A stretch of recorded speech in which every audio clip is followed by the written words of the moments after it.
Welcome to the first episode of the Dimorphism Files. And in this series I'm exploring visual dimorphism in the Jurassic franchise, sometimes inspired by the canon and imagining little changes that could work in the game. But before exploring the dimorphism, let's take a closer look at the official design, like the cellular patterns on the neck and tail that we already have in the game.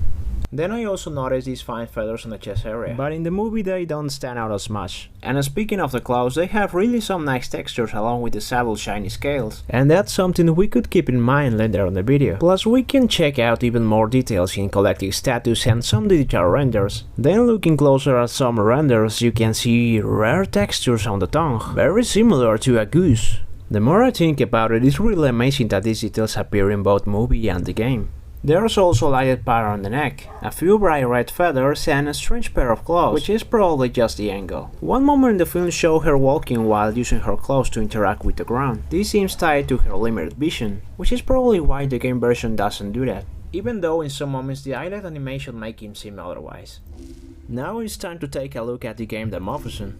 One interesting detail is how this is mostly reflected in the feather coloration, where the females show circular patterns, while males have striped ones similar to what we saw in the second game. Another point that I like to mention is that this stripe reminds me of the mother pale-throated sloth, because in males this species has a speculum which is used to release scent. As a curious detail, three-fingered sloths are related to Megatherium, although despite some similarities their lifestyle was very different. In that sense, the design choice could be closer to animals like Dilophosaurus due to the convergent evolution and a similar lifestyle. Overall, it's also possible that several different species were used as an inspiration for the minion design. Now let's move on to a section when I will share my personal interpretation of these concepts, inspired by some actual species. In many modern animals, males often develop stronger necks or more pronounced features, especially in species where display, intimidation, or territorial behavior plays a role. This applies to species with antlers and also with horns, where both have muscular build for reinforced impact and stability. But these specific things doesn't apply to the claws, or is what I think. However, within the context of the franchise, this could work differently. From what we see in Dominion, the bias in genome seems to allow these claws to function more clearly as weapons. This is just a conceptual idea, but it's possible that males of these species could have used them for intimidation, mate attraction, competition with other males, and defend this territory. Based on this species, larger claws in males could make sense, but more because of proportions than actual dimorphism.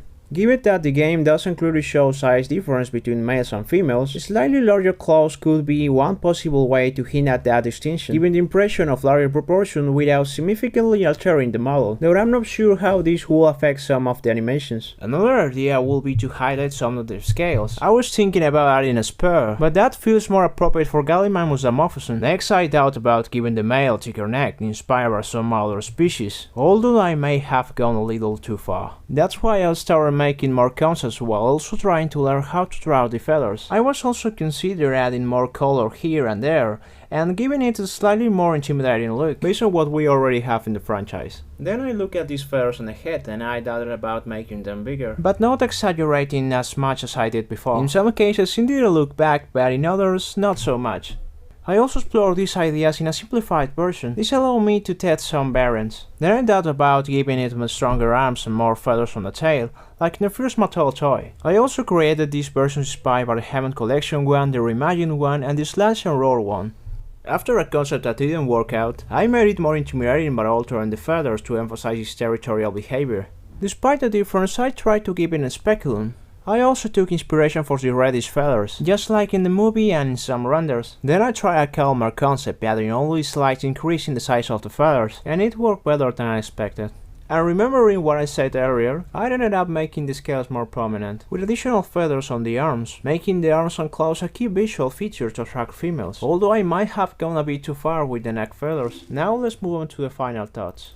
First of all, thank you so much for reaching this part of the video. I hope you found it entertaining and enjoyable. This project comes from appreciation for the game, and I would like to read your thoughts on the format and how can I improve it.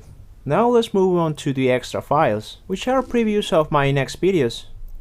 And let's start with Dilophosaurus. After rewatching the movie, I realized that the Jurassic Park genome has a red gular sac, similar to male frigate birds. Considering that the individual in the movie was a female, this could mean that males have an even larger gular sac for attraction and intimidation. It also has a blue tongue, although I'm not sure if this is related to its venom. It's really impressive how many species might have served as an inspiration for the design. In the end, for now, I decided to add these slight changes. I was also thinking of making an Indominus concept based on the dimorphism of the species that make up this DNA. I decided to give it quills along the back, inspired by the male Indoraptor from the franchise. Then I was thinking, and I also decided to give it a stronger neck and longer quills. Let me know in the comments which species you would like to see in the next episode. Thank you so much for watching. I will keep working on improving the audio and bringing you even more concepts in the coming months, exploring new designs, ideas and details, and of course, I will also be sharing other series like the Genome Files and the Species Files.